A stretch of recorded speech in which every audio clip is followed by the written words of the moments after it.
Bienvenidos a esta catequesis que vamos a realizar en el día de hoy, dando continuidad al tema que ya venimos tratando sobre los sacramentos. Les contaba en el principio que habían tres sacramentos iniciales, los que denominamos sacramentos de iniciación cristiana. El primero es el bautismo, el segundo la confirmación y el tercero la Eucaristía, que es el que a partir de hoy nos disponemos a reflexionar. Para esto entonces los invito a que nos pongamos en la presencia del Señor y le pidamos al Señor que disponga nuestra mente y nuestro corazón para que esta catequesis sea realmente de mucho provecho espiritual para todos nosotros. En el nombre del Padre, y del Hijo, y del Espíritu Santo. Amén. Ven Espíritu Divino, manda tu luz desde el cielo. Padre amoroso del pobre, donen tus dones espléndidos.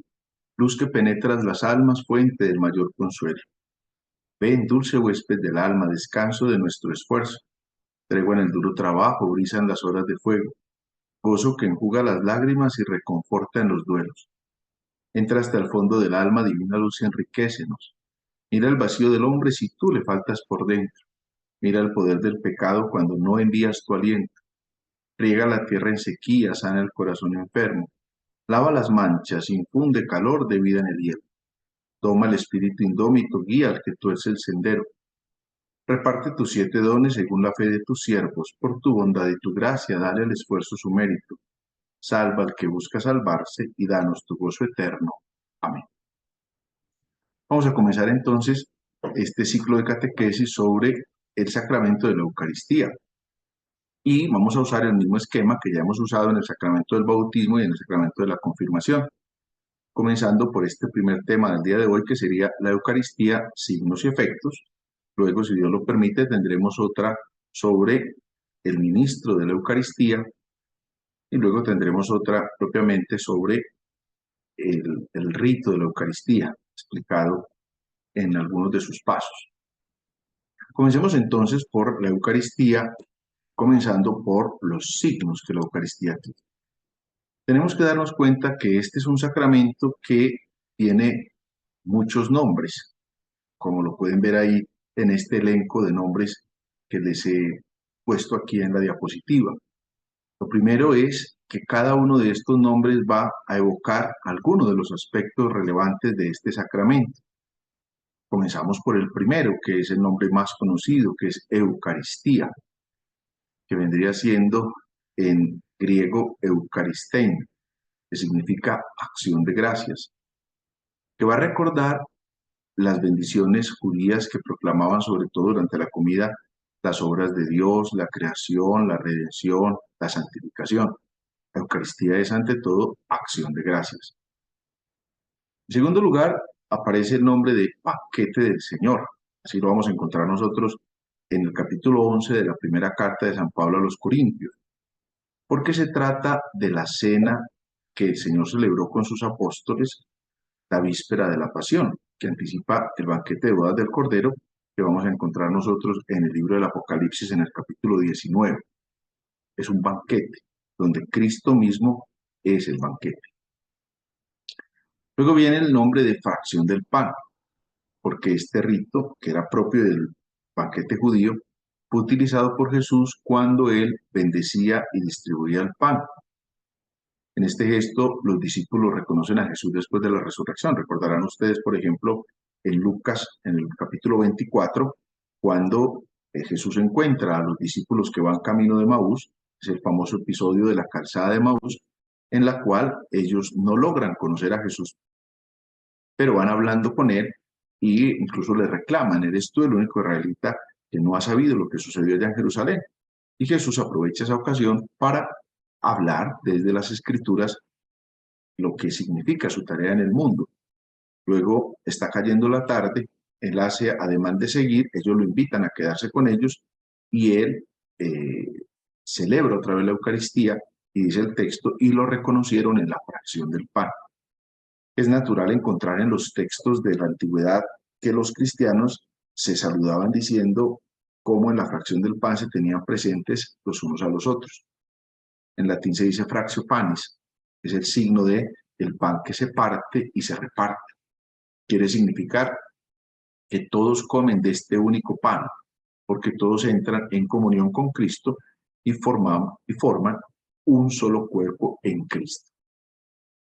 En cuarto lugar viene el nombre de sinaxis o asamblea eucarística, porque la Eucaristía es la asamblea que celebran los fieles, es la expresión visible de la Iglesia. Es muy significativo descubrir cómo en la Eucaristía está la Iglesia en pleno presente. Está la Iglesia terrestre, presentada en todos nosotros que estamos vivos en esta realidad. Está la Iglesia purgante y está la Iglesia celeste o triunfante, en la que están los ángeles, los arcángeles, los querubines, los serafines, los santos. Por eso fíjense ustedes que en la Eucaristía encontramos dos momentos particulares donde se hace alusión a que estamos unidos también a todos ellos. La primera, cuando pensamos en el yo pecador, en la cual nosotros decimos, por eso ruego a Santa María, la siempre Virgen, a los ángeles y a los santos, y a ustedes, hermanos, que intercedan por mí ante Dios nuestro Señor. Y luego, después del prefacio, antes del Sanctus, en el cual el sacerdote nos dice, por eso con los ángeles y los santos cantamos Santo, Santo, Santo. Es sinaxis, asamblea eucarística. Luego viene la figura del memorial. ¿Por qué? Porque nos hace celebrar un recuerdo, pero no es un recuerdo que no se actualiza. Por eso es una conmemoración. Conmemoramos el misterio de la fe. Cristo vuelve y se hace presente en la Eucaristía. También tiene el nombre de santo sacrificio, porque actualiza el único sacrificio de Cristo Salvador. Podríamos decir que la Eucaristía es una sola, es la misma, es el mismo sacrificio de Cristo. Es el sacrificio de alabanza, es un sacrificio espiritual, es un sacrificio puro y santo, porque completa y supera todos los sacrificios de la antigua alianza. También se llama Santa y Divina Liturgia, porque toda la liturgia encuentra en la Eucaristía su centro y su expresión más densa en la celebración de este sacramento. Se habla por eso del Santísimo Sacramento, porque es el sacramento de los sacramentos. Tiene también el nombre de comunión, porque con este sacramento nos unimos a Cristo, que nos hace partícipes de su cuerpo y de su sangre. Es el sentido primero de la comunión de todos nosotros, pero también de la comunión de los santos. Es el pan de los ángeles, es el pan del cielo, es la medicina de la inmortalidad, como la van a llamar los padres de la Iglesia. Y finalmente, el término, digámoslo así, más coloquial que le damos a la Eucaristía es el de Santa Misa, porque la liturgia en la que se realiza el misterio de la salvación se termina con el envío de los fieles. En latín se dice missio. Igualmente, cuando se terminaba la misa, terminaba diciendo ite missam est, que quiere decir, vayan pues, sean misioneros, anuncien lo que aquí han experimentado, lo que aquí han vivido. Como pueden ver, aparecen muchísimos nombres, todos en referencia a la Eucaristía, y cada uno de ellos nos da un elemento clave a considerar para descubrir la grandeza de este sacramento. Nos encontramos entonces con la materia. ¿Cuál viene siendo la materia del sacrificio de Cristo? Nosotros encontramos que la materia fundamentalmente está compuesta por dos cosas, o quizás tres. Las dos cosas son el pan y el vino, y la tercera es el agua, porque siempre hay que meter un poquito de vino, de agua, perdón, en el vino, son unas gotas de agua. Desde el Concilio de Trento esto se hace como signo de la sangre de Cristo. El pan y el vino, por las palabras de Cristo y por la invocación del Espíritu Santo, que lo vamos a ver en otro momento, se llama epíclesis. Cuando veamos las partes de la Eucaristía vamos a hablar de ese término, epíclesis, que es la invocación del Espíritu Santo para que se conviertan ese pan y ese vino en el cuerpo y en la sangre de Cristo, que eso es lo que sucede en la Eucaristía. Por eso dicen los textos sagrados, tomo pan, con relación al pan, luego tomo el cáliz lleno de vino. Al convertirse misteriosamente en el cuerpo y la sangre de Cristo, los signos del pan y del vino siguen significando también la bondad de la creación. Por eso es fruto del trabajo del hombre. En la antigua alianza, el pan y el vino eran ofrecidos como sacrificio entre las primicias de la tierra, en señal del reconocimiento al Creador. Recordaba, por ejemplo, el pan, el maná del desierto. Recuerden ustedes que cuando los israelitas caminaron por el desierto y se estaban muriendo de hambre, pues brotó el maná con el cual Dios los alimentaba. que hace referencia a cómo vivimos del pan de la palabra de Dios. Y luego también viene la figura del vino en el cáliz de bendición, que se usaba al final del banquete de los judíos, que añade la alegría festiva del vino, le da una dimensión escatológica, es decir, una dimensión última. Tanto así que cuando Cristo se presenta en el Evangelio de San Juan, en una de las autopresentaciones de Jesús, de las que ya hemos tenido ocasión de hablar en otras veces, cuando Jesús dice yo soy, griego ego eimi, Cristo se presenta. Algún día podríamos hablar de cada una de esas presentaciones otra vez. Jesús dice yo soy el buen pastor, yo soy el camino, la verdad y la vida, yo soy la resurrección y la vida, yo soy la luz, yo soy el buen pastor, yo soy la puerta de las ovejas. En una él dice, yo soy el pan de vida en Juan 6, y la última vez que aparece dice, yo soy la verdadera vid, Padre es el viñador, haciendo referencia a la vid, que es la mata de uva, y de la uva brota el vino, que es el signo de la alegría. Cuando dice yo soy la verdadera vid, está diciendo yo soy la verdadera alegría. Nosotros encontramos entonces, por ejemplo, acuérdense, en una de las tentaciones de Jesús en el desierto, el demonio le dice que convierta las piedras en panes y que todo el mundo lo va a seguir. Y Jesús le responde, no solo de pan vive el hombre, sino de toda palabra que sale de la boca de Dios, haciendo referencia a esa figura importante que es el pan. Y luego también recordarán ustedes otro pasaje, que es el primer milagro de Jesús, que se realiza precisamente en el contexto de un matrimonio en Caná de Galilea, que conocemos como el pasaje de las bodas de Caná. Se acaba el vino, la Santísima Virgen está en esa fiesta junto con Jesús y algunos de sus discípulos. La Virgen le dice a Jesús, se les acabó el vino, por consiguiente se acabó la fiesta. Y entonces Jesús le dice, mujer, ¿qué tenemos tú y yo que ver con esto? No ha llegado la hora. Sin embargo, María, como buena mamá, se impone y le dice, hagan lo que Él les diga. Es una frase muy fuerte del Evangelio, invitándonos a la obediencia a Cristo. Y entonces hace llenar las tinajas de vino, de agua, y las tinajas que llenan, Jesús las convierte en vino. Por consiguiente, el pan y el vino constituyen la materia necesaria e indispensable para la confección del sacramento de la Eucaristía. Y hay unas condiciones específicas con relación al pan y con relación al vino que nosotros tenemos que considerar. Con relación al pan, no sirve cualquier pan.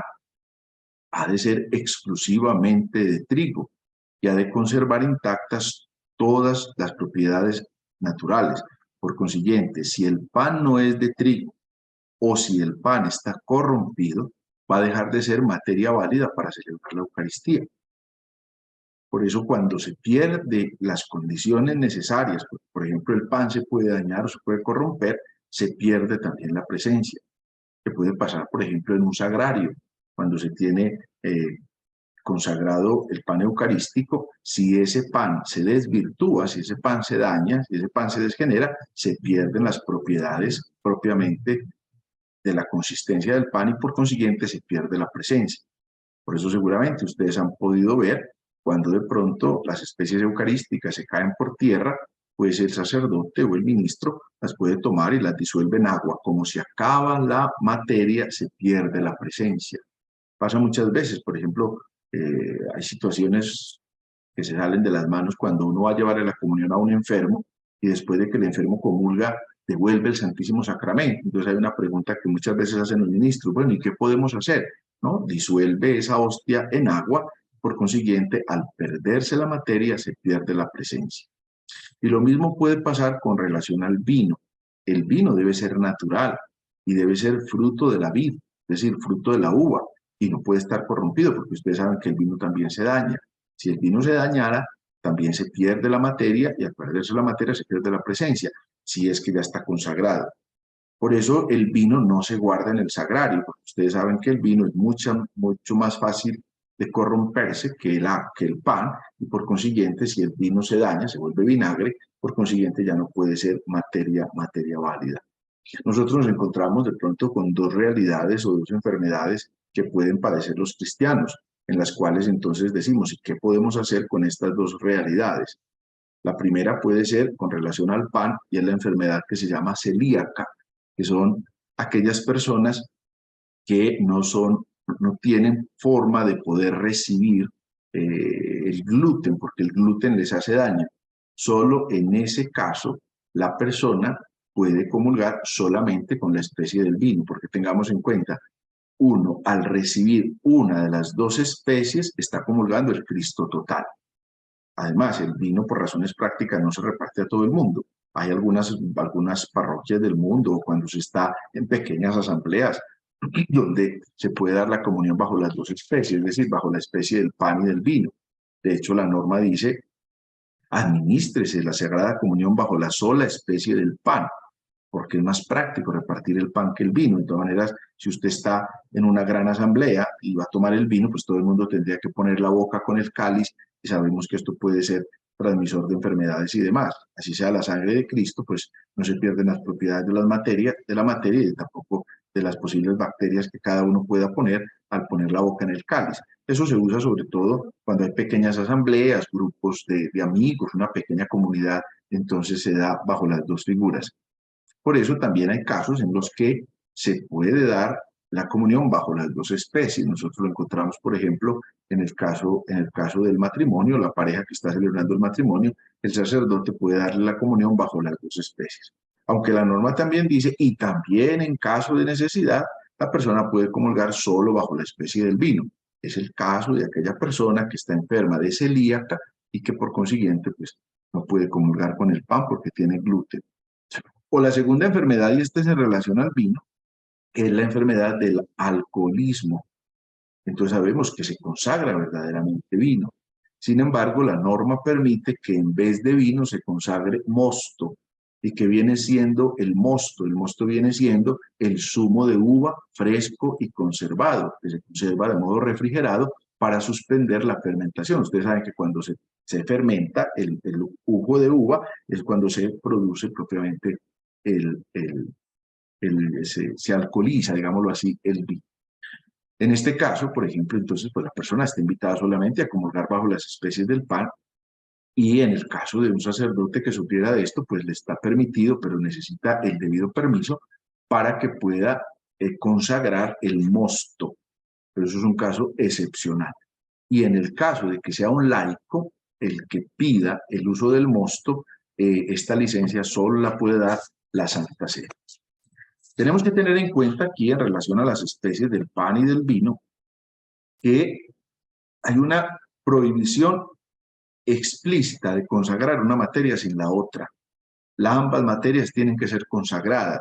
Por eso, cuando se puede dar el caso, y a algunos de ustedes le habrá sucedido, a mí todavía no me ha pasado, pero puede que alguna vez me suceda, que llegue a celebrar una misa y no tenga pan pero tengo vino, o tengo pan pero no tengo vino, no puedo consagrar la Eucaristía. No se puede consagrar una materia sin la otra. Entonces, esto en relación a la materia de la Eucaristía, que es el pan y el vino, por las características que ya les mencionaba, expresamente vividas por Jesús y reflejadas en la Sagrada Escritura.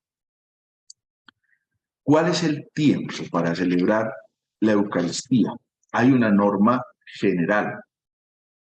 Todos los días del año y a cualquier hora se puede celebrar la Eucaristía.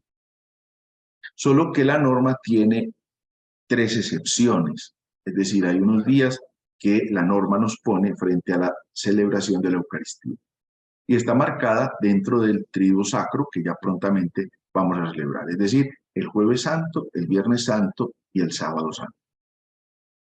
El Jueves Santo hay una misa que solo celebra el obispo, se llama la misa crismal. Ya hemos tenido ocasión de hablar de ella en las catequesis anteriores sobre los sacramentos. Lo pueden ver en el canal de YouTube, encuentran esas catequesis que ya hemos tenido.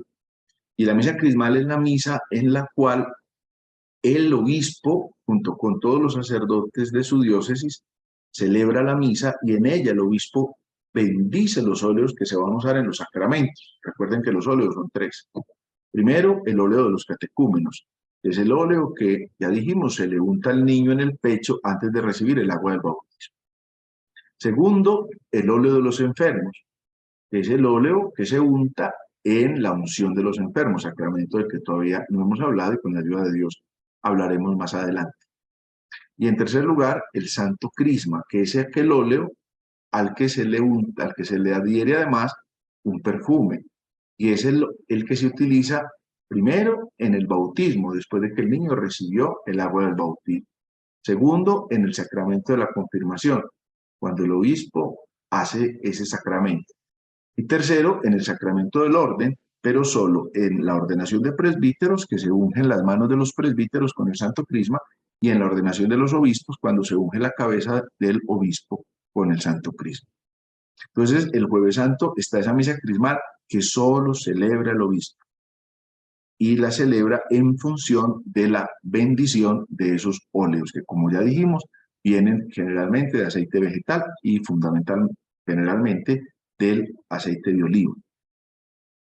El Jueves Santo, la comunión solo se puede administrar dentro de las misas, salvo a los enfermos a quienes se les puede administrar la comunión en cualquier momento. Y sabemos que el Jueves Santo, una vez que se celebra la denominada misa de la Cena del Señor, o sea, la misa del lavatorio, ya no se celebra más misa. Incluso hay un signo, que ustedes van a ver ahora el Jueves Santo, que antes de llevar el Santísimo Sacramento al monumento, se destiende el altar, se guardan los cirios, se quita el mantel. Entonces, el Jueves Santo es esa primera excepción. En segundo lugar, otra excepción es el Viernes Santo. El Viernes Santo no se celebra la Eucaristía y la comunión solo se administra dentro de los oficios vespertinos, es decir, dentro de lo que se llama la ceremonia de la adoración de la cruz, que se hace en la tarde del Viernes Santo. Recordarán ustedes, y lo pueden observar ahora en la Semana Santa, que en esa ceremonia de la adoración de la cruz, en un momento vuelve y se tiende el mantel, el altar, perdón, con el mantel, se ponen los cirios y los ministros traen del sagrario el Santísimo Sacramento, se hace la oración del Padre Nuestro, se reparte la comunión y vuelve y se lleva el Santísimo Sacramento al sagrario y vuelve y se destiende el mantel. El Viernes Santo no hay celebración de la Eucaristía. Y finalmente, el Sábado Santo no está permitido celebrar ninguna misa hasta la hora de la vigilia pascual, que generalmente se celebra por la noche, aunque por razones pastorales esta vigilia pascual puede anticiparse al atardecer, cuando ya está cayendo el sol. ¿Por qué? Porque también se van a dar cuenta en la vigilia pascual, toda la liturgia, los cantos, las oraciones, hacen referencia a la noche santa en la que Cristo resucitó. Entonces no tiene sentido que nosotros celebremos esa Eucaristía con plena luz del sol, el día brillando, porque el día está ahí. Antes de la vigilia pascual no está permitido la comunión, solamente se puede dar la comunión en forma de viático. ¿Cuándo se da la comunión en forma de viático? Cuando una persona está in articulo mortis. Esas son las tres excepciones en relación al tiempo de la Eucaristía, en el que puede celebrarse la Eucaristía. Pero vuelvo y lo repito, por norma general se puede celebrar todos los días del año y a cualquier hora. Y cuando digo todos los días del año, las únicas excepciones son estas tres que acabo de mencionar. Y finalmente, dentro de este signo que nosotros utilizamos, viene el lugar. Hay una norma general. El lugar para celebrar la Eucaristía debe ser un lugar sagrado, es decir, un lugar que está destinado al culto divino, mediante la bendición o la dedicación prescrita por los libros litúrgicos. ¿Cuáles son los lugares sagrados entonces? Primero, las iglesias, los templos parroquiales. En segundo lugar, los oratorios, son aquellos que están generalmente en las casas de los religiosos. En tercer lugar, las capillas privadas. ¿Cuáles son las capillas privadas? Aquellas que con autorización del obispo del lugar existen en lugares como una clínica, como un hospital, como una cárcel, como un colegio, como un asilo de ancianos. Pero son capillas que requieren la autorización del obispo. ¿Por qué? Porque van a tener una especial connotación. No es que sea un lugar que de buenas a primeras ahora es capilla, por la tarde es almacén y por la noche es un bar. Eso no es propiamente una capilla. Hay unas condiciones particulares que tiene que entrar a condenar el obispo. También se entiende por lugar sagrado la capilla privada del obispo. El obispo no tiene parroquia, por norma general. La casa del obispo tiene una capilla en la que está también la reserva del Santísimo Sacramento. Y finalmente los santuarios. Esa es la norma general. La Eucaristía se celebra en un lugar sagrado. Pero también tiene una excepción. La norma dice excepcionalmente. cuando en un caso particular la necesidad lo exija, puede celebrarse en otro lugar. Pero la condición que le pone a ese lugar es que sea un lugar digno, correspondiente a la dignidad de la celebración eucarística. Por eso ustedes pueden ver que hay Eucaristías que se celebran en lugares distintos, cuando estamos en un retiro espiritual, cuando estamos en una convivencia, cuando estamos en una reunión, en una casa de retiros, en una finca que alguien prestó, entonces se adecúa al lugar, pero ha de ser obviamente un lugar digno. ¿Por qué? Por la dignidad de la celebración del sacramento que está. No se requiere una licencia del ordinario del lugar, o sea, del obispo, para una situación de estas, porque es un caso fortuito. O sea, no podemos decir que es una norma general, es un caso fortuito. No requiere, por ejemplo, entonces la debida designación. Sin embargo, sea el lugar sagrado o no, se habla del altar. El altar en que se debe celebrar la Eucaristía. De modo ordinario, el sacrificio eucarístico se realiza en un altar que está dedicado o bendecido. ¿Por qué está dedicado? Como el caso del altar de nuestra parroquia, que ahora recientemente, hace ya casi un año, tuvimos la ocasión de dedicarlo, porque es un altar de piedra en el que además se depositan unas reliquias de los santos. Entonces yo creo que hay un video aquí en el canal de YouTube donde hablamos de esa dedicación de la iglesia, la pueden encontrar ahí en el canal. Y se ponen los obispos también, ahí usa el santo crisma para consagrar ese altar. Pero además también habla de bendecir. Se bendice el altar cuando el altar no es de piedra, cuando es, por ejemplo, un altar de madera, que es un altar móvil. Digámoslo así, el altar dedicado es un altar fijo de piedra.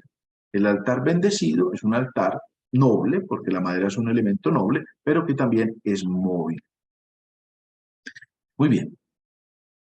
Vamos entonces al segundo elemento, ya hablamos del signo, el segundo elemento vienen siendo los efectos de la Eucaristía. Y tendríamos muchos elementos a considerar, pero me parece significativo mencionarles estos 8 elementos o estos 8 efectos que la Eucaristía produce en nosotros. En primer lugar, tenemos que descubrir que en la Santísima Eucaristía se contiene todo el bien espiritual de la Iglesia, es decir, Cristo mismo. Nuestra Pascua es el pan vivo en su carne. La Eucaristía contiene todo el bien espiritual, por eso la Eucaristía no la reemplaza nada. También tenemos prácticas espirituales.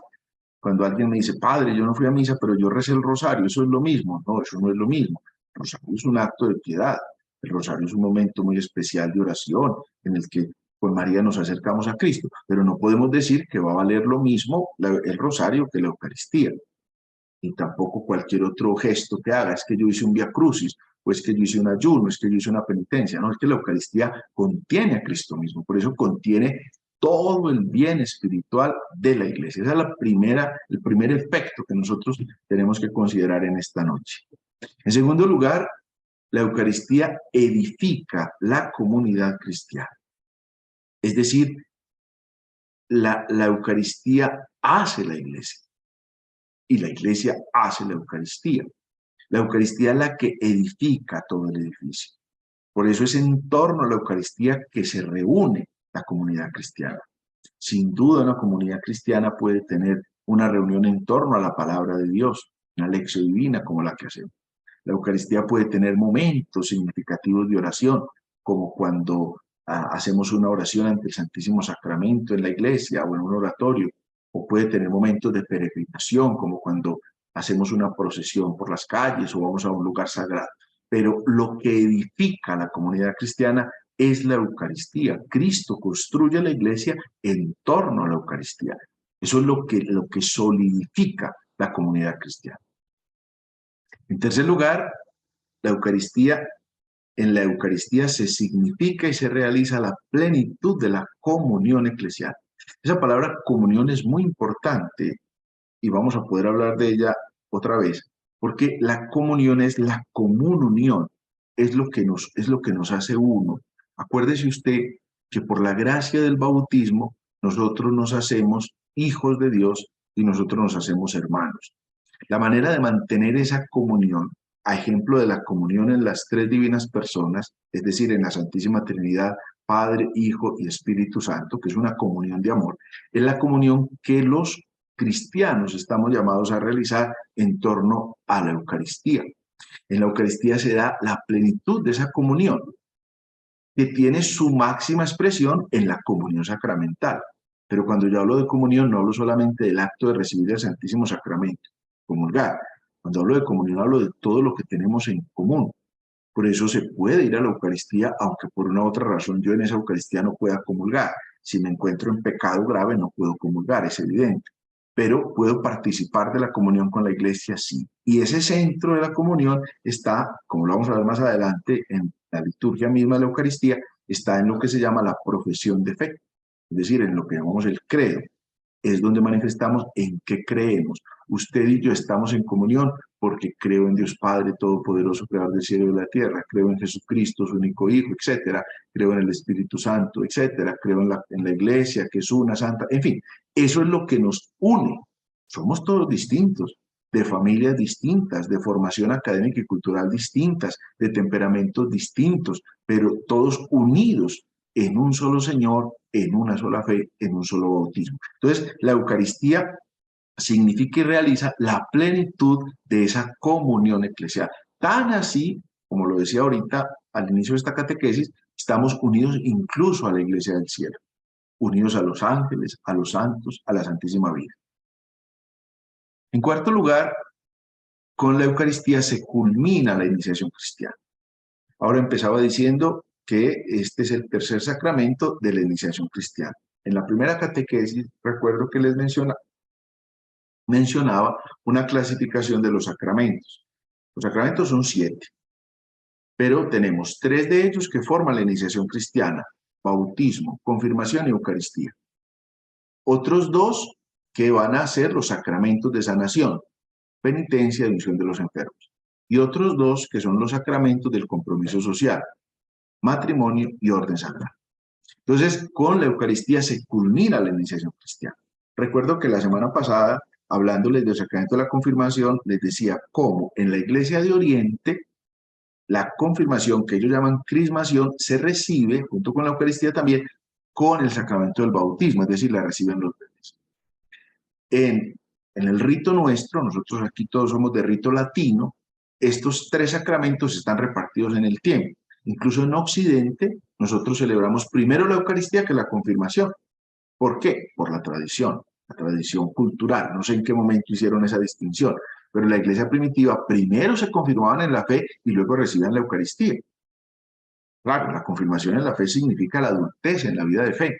Por consiguiente, a la Eucaristía solo llegaban los adultos en la fe. Algún día podría volver a cambiar eso, el orden en el que lo hacemos. Nosotros aquí hacemos generalmente bautizo, Eucaristía y confirmación en el rito latino.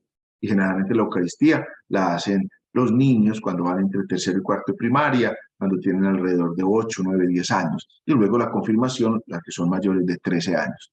Pero no deja de ser eso organización de disciplina, digámoslo así, de la comunidad cristiana. Pero con la Eucaristía, entonces se culmina la iniciación cristiana. Se supone que ya han celebrado el bautismo y la confirmación. En quinto lugar, como efecto de la Eucaristía, se perpetúa el sacrificio de la cruz. Hay que considerar que nuestro Señor en la última cena instituyó el sacrificio de la Eucaristía. Y de su cuerpo y de su sangre se perpetúa la Eucaristía por todos los siglos, hasta la segunda venida. Así entonces, con la Eucaristía se confía a la Iglesia el memorial de la muerte y resurrección, con el sacrificio de la cruz, que se actualiza permanentemente en la Eucaristía. Acuérdense que la Eucaristía es un acto de redención, es un acto de sacrificio, es un acto de perdón de los pecados, que tiene su culmen en el sacrificio que Cristo vive en la cruz. En el Antiguo Testamento, el sacrificio se ofrecía en el altar de Jerusalén, que ofrecían los sacerdotes de judíos. Las personas llevaban un animalito, el animalito era sacrificado. Ahora ya no hay un sacrificio de ningún animal. Cristo mismo es el sacrificio. ¿Y dónde se produce ese sacrificio? En el altar de la cruz. Por eso la carta a los Hebreos va a decirnos que Jesucristo es sacerdote, víctima y altar. En la Eucaristía se perpetúa el sacrificio de Cristo. Cada vez que comemos de ese pan y bebemos de ese cáliz, anunciamos la muerte del Señor hasta que Él venga. Es una de las respuestas que podemos usar dentro de la Eucaristía una vez que se acaba la consagración del pan y del vino. En sexto lugar, sexto efecto de la Eucaristía es que la Eucaristía es fuente y culmen de la vida cristiana. ¿Por qué? Porque todos los demás sacramentos giran en torno a la Eucaristía. Todos están unidos a la Eucaristía, todos se ordenan a la Eucaristía. ¿Por qué? Porque la Eucaristía contiene, como lo decía al principio, todo el bien espiritual de la Iglesia. Y por consiguiente es allí donde yo encuentro la fuente y donde yo encuentro el culmen de mi vida cristiana. Cuando yo logro ser realmente una persona eucarística, entonces puedo decir que estoy siendo un perfecto cristiano. Cuando yo no logro encontrar todavía el sentido de la Eucaristía, yo no puedo decir que mi vida cristiana va correctamente encaminada. Por eso tengo que ser una persona eucarística, porque encuentro en ella la fuente y el culmen de la vida cristiana. En séptimo lugar, o el séptimo efecto de la Eucaristía, es que la Eucaristía es la que produce la unión con la liturgia del cielo. Es decir, nos anticipamos a la vida eterna. Estamos manifestando esa realidad que va a mencionar la primera carta a los Corintios, cuando Dios será todo en todos. Esa es la plenitud de lo que allí estamos encontrando. Y finalmente, como efecto de la Eucaristía es el compendio y la suma de nuestra fe. Luego, cuando tengamos ocasión de volver a repasar, porque yo creo que ya hicimos una catequesis hace ya mucho rato, más de un año tal vez, quizás dos, no sé si cuando estábamos en la cuarentena por la pandemia, pudimos hablar de la Eucaristía en cada una de sus partes. Ahora, como estamos hablando del sacramento, pues lo voy a volver a traer a recordación. Pero ahí, cuando nosotros vemos, estamos comprendiendo todo el misterio. Anticipo un poquito de esa realidad. Empieza en el nombre de la Trinidad y termina en el nombre de la Trinidad. Nos reunimos en el nombre del Padre, del Hijo, y luego el sacerdote nos da la bendición cuando termina. Estamos reunidos en torno a la Trinidad. Comienza con un reconocimiento de que somos pecadores. Yo confieso ante Dios Todopoderoso. Recibimos una iluminación de la palabra, porque se lee la palabra de Dios y se lee de modo especialísimo el Evangelio. Luego recibimos una iluminación para el hoy de nuestra historia con la homilía. Profesamos nuestra fe con el credo y actualizamos el sacrificio de Cristo con el prefacio, la consagración, terminar el Padre Nuestro y la comunión. Fíjese que ahí está comprendida toda nuestra fe, porque luego termina la misa diciendo, pueden ir en paz, es decir, vayan pues, sean misioneros y anuncien al mundo lo que está pasando. Esta realidad de estos 8 efectos, nosotros la podremos analizar, y lo vamos a hacer en las próximas catequesis, sobre todo en torno a la figura del ministro, en cómo la Eucaristía es el sacramento más augusto, porque va a contener estas 3 realidades que, como les digo, sintetizan los 8 elementos que les acabo de mencionar. La Eucaristía es sacramento, sacrificio. En segundo lugar, sacramento, comunión. En tercer lugar, sacramento, presencia real. Sacramento sacrificio porque Cristo se ofrece en el altar de la cruz. Eso es lo que produce la Eucaristía. Es una conmemoración del misterio redentor de Cristo por el cual fuimos perdonados y redimidos. En segundo lugar, sacramento comunión. ¿Por qué? Porque mantiene nuestra relación como hermanos en el centro esencial de la profesión de fe y en la comunión sacramental que estoy recibiendo. Y finalmente, sacramento, presencia real, porque Cristo está real, vivo, presente en la Eucaristía. Por eso tiene sentido la oración que nosotros hacemos ante el sagrario, porque ahí está Cristo realmente. No es un pan bendito, es Cristo realmente el que está allí. En conclusión, tratemos de descubrir cada vez más el valor enorme que la Eucaristía tiene para nuestra vida, de modo que procuremos así ser realmente hombres y mujeres eucaristizados. Que la Santísima Virgen interceda por nosotros y el Señor nos ayude a valorar y a comprender cada día la grandeza de este sacramento. La bendición de Dios Padre, Hijo, Espíritu Santo, descienda sobre ustedes y les acompañe.